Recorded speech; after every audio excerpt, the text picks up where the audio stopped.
Hey everybody, welcome to my channel. A few people have asked me to do a tour of my grow spaces and garden. So today I thought it would be a perfect opportunity to give you a garden tour.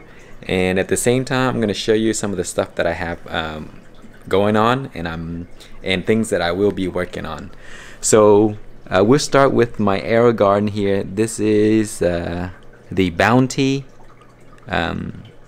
The Aerogarden Bounty, and what I have here are 3 plants that I will be starting for the 2018, or have started and will be transferring outside. I may keep one in here, but these will be coming up on the next update series of my 2018 grow series. And then I have some other ones that I will be starting in the back. And then over here I have some cucumber seeds. These are very special cucumbers here that I will be growing in my tent using a new light setup that I just ordered. So let me show that to you real quick. Here it is. This is the Kingbo, the H series. I think it's the H series. I don't remember, but it's the 1000 watt that I just got. Let's see, where is the information? Oh, here it is. The Kingbo H series, the 1000 watts there. So I will be growing cucumbers under this light in my tent pretty soon. So just thought I'll give you a peek at what I will be doing soon. Okay, and here is 2 other plants of my own cross that I'm working on here. These are DIY systems, and I have an air pump right here running. The reason I have air pump is because I plan on growing this for a very long time. So this is going to be a DWC setup. So I have 2 plants there. Then I'm testing propagation under this grow light here. This is a pumpkin light, very strong and cool light setup that I did a video on. So if you want to check it out, browse my channel. I will post the link below as well, so you can find it easily. Okay, here we are in my tent, and here are a few more plants that I have left in here. The rest I just brought outside to get them adjusted to the condition, so they're getting acclimated outside. And the reason I kept these here is because these are still very young right here. So these are just seedlings that just sprouted. And then those 3, I'm actually doing a special project to show you guys the double cup method and which nutrients you can use. So I'm testing 3 different types of nutrients, and let me show you what they are. This is one of them here. This is the water soluble organic nutrients that you can use to water your plants in soil, and you know, like your raised bed or whatever. And this is the other one. This is the tomato formula, and this is also water soluble. And then the last one that I have in this container, these are the Dino Grow. So I'm testing 3 types of nutrients to show you guys if they work as well as one another. I'm not comparing those 3 to show you which one works the best. I'm just showing you how efficient or how cheap you can make your grow be by using what's available to you. So those are the 3 plants that I've been testing, and so far they look exactly the same. So the nutrients work exactly the same. So no differences as of yet. And these are a few that I started about a week ago, but nothing's coming up here. These are just extra, so if they don't start, that's fine. Okay, let's go outside and I'll show you the rest of my garden. Alright guys, here we are outside, and let me start with some of the plants that are very unique. This is the Jabuticaba. This is a tropical grape tree that I got from Susan. Susan, if you're watching, here it is. A lot of the leaves fell off because I took it out here too early. This is a tropical plant, so they don't like the cold weather too much, but it seems to be okay, so it should come back very soon. And here are some of the Jade plants and Christmas cactus and all of these other plants that I've been doing propagation with, and it's still alive since a few seasons ago. So some of the plants I'm showing you may have seen in my videos on the channel. So here they are, and these are propagated stuff from those guys. So I also did a propagation video, and these are some of the results of them here. This was once a single leaf, So once the leaf sprout new plants, it slowly dies off like this here. So it slowly dies off, and then that new plant become this one. So someone asked if the leaf die off, will the plant grow into a full plant? Yes, they will. So here it is. I hope you guys, if you watch, the person that's asking, I hope that answered your question. Okay, here's some other plants that I have. These are propagated lemon starburst that I did last season. Before I cut the plant down, I trimmed a few of the branches and then I propagated it, and it's still alive. Those are sage and onions that I also propagated. This is the other lemon starburst, and check this out. First lemon starburst of the season. Gonna be very excited about this.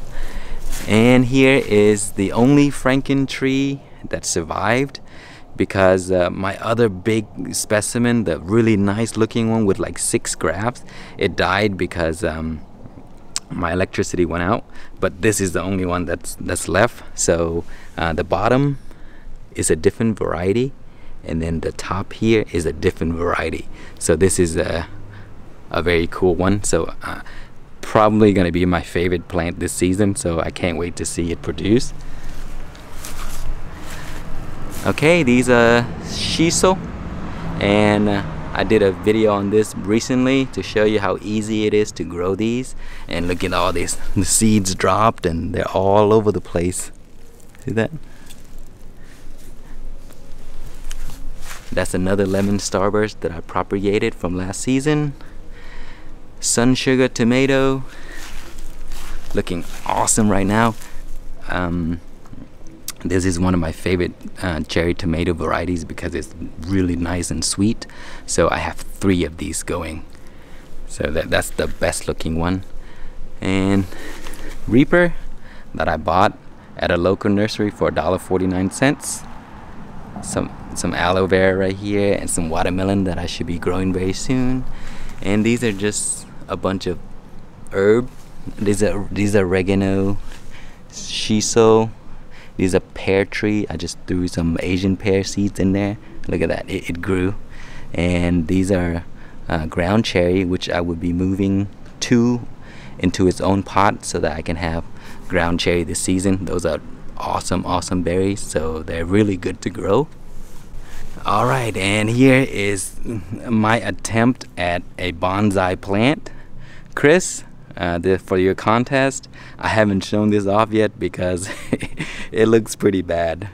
But that is my attempt there at doing a bonsai pepper tree. This is a black boot. And Chris is the one that's hosting the contest, so there it is right there. This is one of the Asian pear that I just showed earlier. So you see how once it gets larger, I put it into its own pot. And this one is a year old.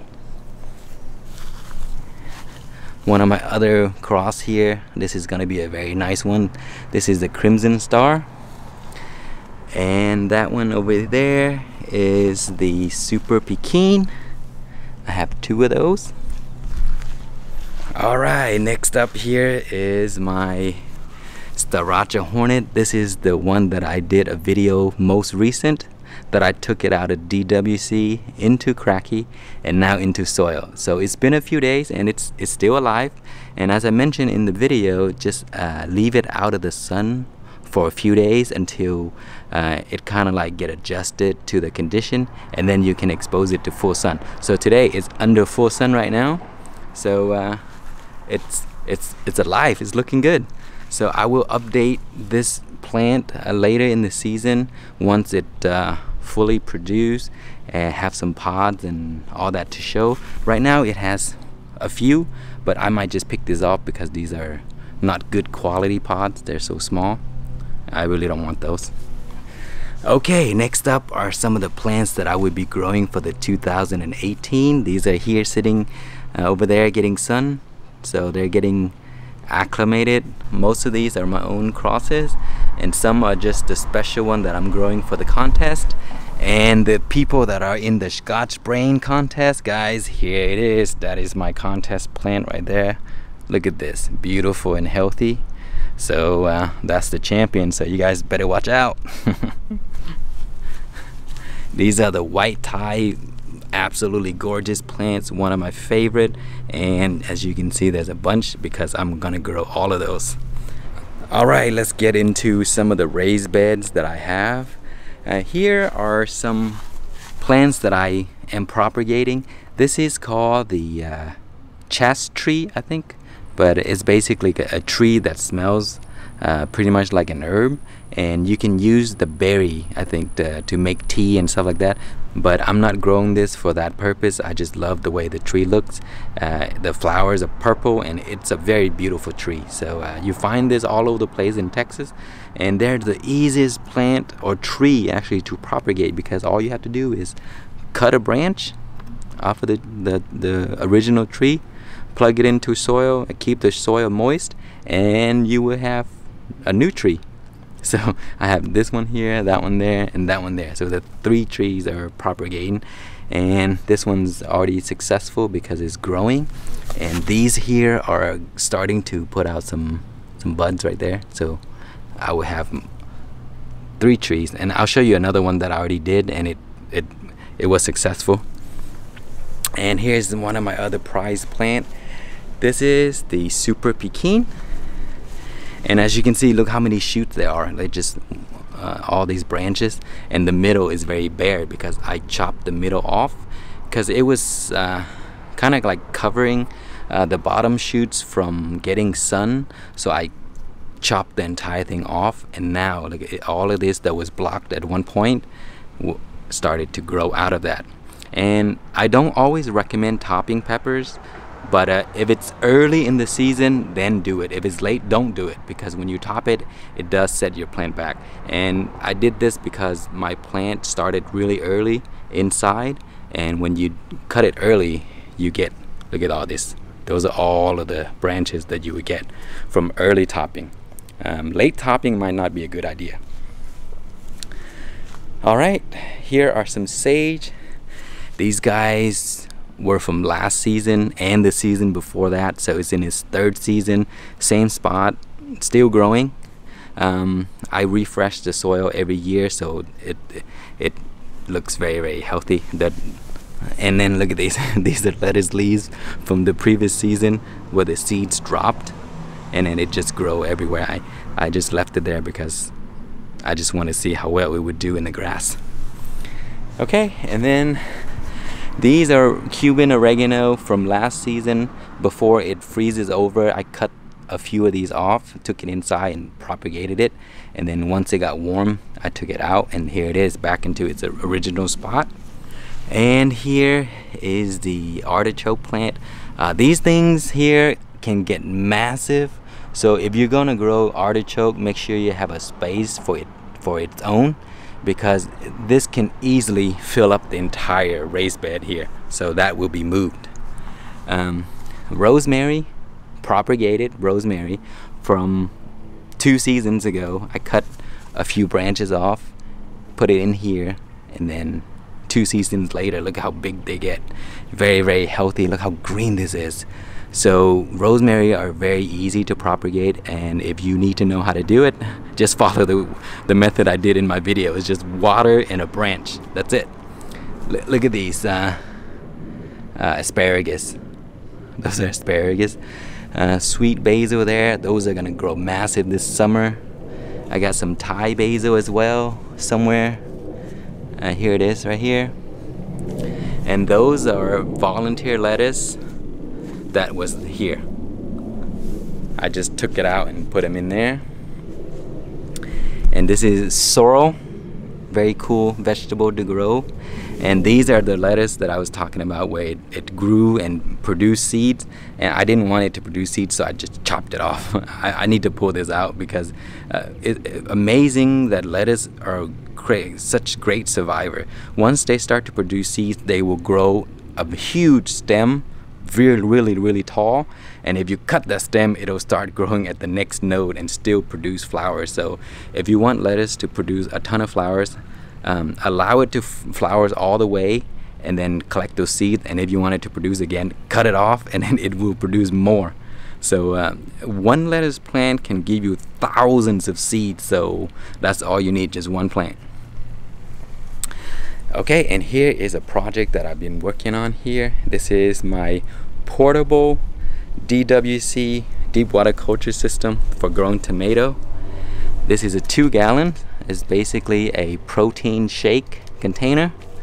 That's my sun sugar tomato, and then I have a portable solar power pump, and it's aerating the water for this guy to grow. So it's a very cool project if you want to do it with your kids or just want to experiment with something. If you want to see where I got this, I will post all the information so you can check it out. Okay, that is my lime tree, and that is the persimmon tree.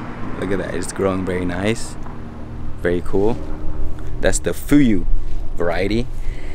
And here's my first raised bed where I have already transplanted some of my peppers into. And as you can see, these peppers here have been chewed off. I came out here one night to see what's been eating it, and it's actually those roly-polies. Because I attempted to block the plant, and it didn't help because the bug came out of the soil. So I just removed everything. But as long as they didn't chew the center, the plant would survive. And the reason why those there grow so slowly is because the sun is only hitting this spot right here. It's not yet hitting that area. So it's gonna slow to grow, but once the sun shifted a little bit to that direction, those guys are gonna take off. Like these here, see how these are faster growing than them over there? So these are my lemon starbursts, and this whole bed here is gonna be lemon starburst, and that's a propagated lemon starburst. That's not looking good, but at the bottom it still survives. So that's gonna be a good sign. And I will put a few more plants here soon, so in the 2018 update you will see it. Okay, and then these are honey kiss melon. I just threw a bunch of seeds, but all I need is just 2. And here is my outdoor cracky setup method to grow a few plants. Look at this, it's actually doing pretty well. I mean, it's just that container there, and one of it died, so I took it out. And the problem with growing outdoor cracky in such a small setup is that the sun will dry the water up very quickly, and it will drop. See this, here's my water level, so it will drop before the roots can reach the water. And then when that happens, the root would dry up and it would die, just like that one there. So constantly you see that, the water is already dried, and so if you don't do anything about this plant would die. So I would have to come out here and fill the water up so that it can touch the roots, and then do that very often. So for a small system like this, growing cracky outdoor, it takes a lot of work, because you got to keep filling it so that the roots can reach. See, once it reaches the water, then it's good to go. But it's very difficult in the beginning because you have to train the roots to grow. Okay, so I'm gonna have to like put some more water here so that it can touch the root and not let it dry out. Okay, this next bed here, I have shiso right now, but I plan to put some scarlet rose here, one of my crosses. That's my Myers lemon. The next bed here, look at these beautiful romaine lettuce. So these romaine lettuce were from last season, and I actually grew the parent plant from a store-bought lettuce. I chopped the top off and I grew the bottom piece, and it grew and produced seeds, and then the seeds fell, and then here are the plants that came out of that. So I didn't grow this, they just did on their own, and I moved them around because see, they're all over the place like that. So notice how large these are, and notice how small that is. And as I mentioned earlier, the sun line is right here. So that plant, or those over there, didn't get much sun. They started at the same time, and look at the difference. So no sun and with sun. So with a little sun, it doesn't matter if it's chilly because lettuce can live in very cold climate. So 40s, 50s, you can start these guys already. As long as they have good lights, they will grow. So these are propagated onions, and I did a video recently about how to propagate onions, and man, these things, I mean, you cannot eat all these onions. They just these are a few months old, but you don't have to do much. You just leave them there, water every once in a while, and then keep the soil moist, and then they just grow. So very low maintenance. And look at this, man, these are just tons of onions. All right, next raised bed here is tatsoi. These are tatsoi, one of my favorite vegetable, and I grow this every season. And a few seasons ago I did some seeds giveaway, and from 2 plants that I grew, they produce 1 million seeds. I mean, there's just so many, and I gave a bunch of those out, and I may do that again this year. So you guys check back if I don't get rid of them, because I need this bed for my peppers, and these guys are in the way. And they already produce seeds pod, but these seeds pod would take about 2 months to be ready, and by 2 months I need the space already. You see, look at all these seeds pods, there's thousands of them. So just from 2 plants you will have seeds to give to like maybe 1,000 people. There's just a lot of seeds. And here is a lettuce that I grew last year. This is actually a 1-year-old, and it grew as tall as my peppers because it was competing for light. And then it grew to about 3 feet tall. You see, this is the original shoot here. And then finally, once the pepper all die, it has nothing to support it, so it fell over. And once it fell over, I cut the entire thing off, and then there's only the root left. And then it stayed alive all winter, and then I moved it, and then now it's back. So this lettuce is a year old. Crazy. Usually lettuce don't live that long. All right, then here I have some basil, sweet basil, Thai basil, and some of my succulent in there. And then tomato here, sun sugar tomato. And this is the Asian elephant ear. Man, I thought these guys were dead because there's no sign of life for these. Last year, when frost was here, and out of nowhere it grew something. So I guess the root was still alive, so it grew. You don't want to grow this guy with everything else because these things can get massive and they block the sun from everything else. So I either get rid of that or move it. That's my compost bin here that I showed in the pepper lovers community. It's a pretty cool bin. Just drop all the scraps in here and allow it to break down. Pretty good space. It doesn't look bad, so it actually look pretty neat. And here are radishes. These are red radishes, the regular one, and these are the Korean radishes where they make kimchi. And I let them grow out of control, so now they are starting to produce flowers. They're just I think I need to get rid of these guys because I don't need the seeds, and I do need the space. So all of this will probably be gone. These here as well. And then those onions that I propagated in the video, here they are. And some of those in the back, those are all propagated onions. Man, they're just so big. You can't, there's no way I can use all of this. And finally, this is the last raised bed here. I started these as just regular soil, and then from all the dead plants that I have last season, I cut them up and I put them all in here. So it's almost like a composted bed. And these are the lettuce that came out of my cracky system, and I did a video on that, so I will link you guys. And look how massive this gets. Someone mentioned that when you transfer lettuce from cracky to outdoor, they don't grow as big. But look at this, they grow very big. I do it every season and they're massive. Okay, and those are elephant garlic, more propagated onions. These are garlic that I have left over. I just threw the bulb in, and they grew. So there you guys have it. This is just this part of the garden. I have another space where I grow peppers, but it's far away from here, so I'm not gonna do it in this video. Anyway guys, I hope you enjoyed the video and enjoy the tour. If you have any questions or comments, please leave it below, and please check the description because I will post some information there for you guys. Alright, thanks for watching.